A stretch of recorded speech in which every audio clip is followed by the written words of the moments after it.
What is good, YouTube? It's Coach Ryan Rizuki, and today's main focus is going to be fixing some small shooting issues and helping you to shoot the ball correctly.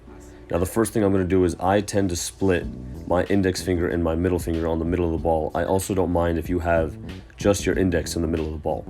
Now, as you go up into shoot, I want to put the ball right above my right knee here on my right quad or on my right knee. Either way is going to be perfectly fine, as long as I keep this alignment going straight up for my right knee and my right toes up and through my shot, right? I don't want that ball to move to the left. I don't want it to vary and go farther to the right. I just want it to go up in a beautiful straight line. Now you can see I'm going to take my left hand here, and I'm only going to put my ring and my pinky finger on the ball just to balance it, just to hold it there, but I don't want to have any involvement with my offhand. Now as I go up to shoot, I want everything to stay in a beautifully straight line, and I'm going to release it and snap straight down on that shot.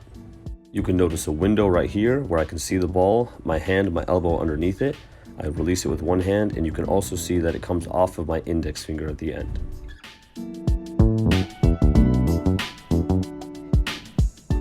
Doing this is probably one of the easiest ways that you can ensure that you're shooting the ball correctly.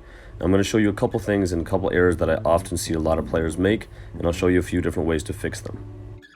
In this example here, I'm going to intentionally release the ball off of my pinky and my ring finger, which I often see players do, and you can kind of see how that ball wavers over to the other side, and then the rotation on it is actually going to be really bad. And I'll show you a way here that you can kind of alleviate that and help to fix that.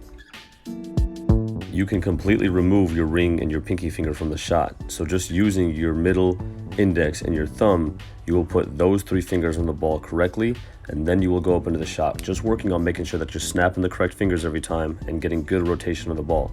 This can help avoid letting that ball roll off the wrong fingers. Another common issue is that players will bring the ball up from the left side, which causes their elbow to flare out. And what I like to do, of course, is just have that ball start on your right quad and bring it straight up from there. And that way we can try to get that ball going straight up instead of bringing it around in a half circle. And yes, there have been players that have been successful shooting off the wrong side of their face or bringing it up from the wrong hip. Just because that some players have been successful, like Curry has with his thumb flick, that does not mean that we should go and teach those things just because someone has been successful with bad mechanics. The best thing to do is to teach the right mechanics and then allow the player to get as close as possible to those mechanics. The next issue here is going to be a thumb flick and using that offhand to push the ball. Oftentimes this will cause bad rotation on the jump shot. One of the best things that you can do is to take your thumb and your index finger off the ball, just allowing you to shoot with only the ring and the pinky, and sometimes if you need the extra balance you can put the middle on there as well. But you want to make sure that you're shooting it with one hand, getting perfect rotation, perfect follow through, everything straight through the middle without having to push the ball. Your form should be exactly the same no matter where you shoot on the floor, no matter what range or no matter what side of the basket. Now the only difference might be the amount that you snap your wrist, the amount that you use your legs, and as you get further and further, your set point might drop just a little bit, which is okay because you might need that good rhythm to get into a shot. And of course, as you're close enough to the basket, your set point will be higher to get it over the defenders. Although I won't be able to travel to every country, city, and state in the world to train each and every one of you, it is awesome to be able to help you guys and provide free content. So please leave a like and subscribe if you haven't already.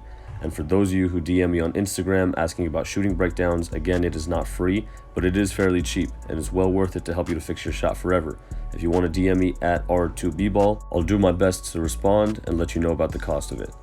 I hope this does help you guys a lot. Let me know what you want to see in the next video.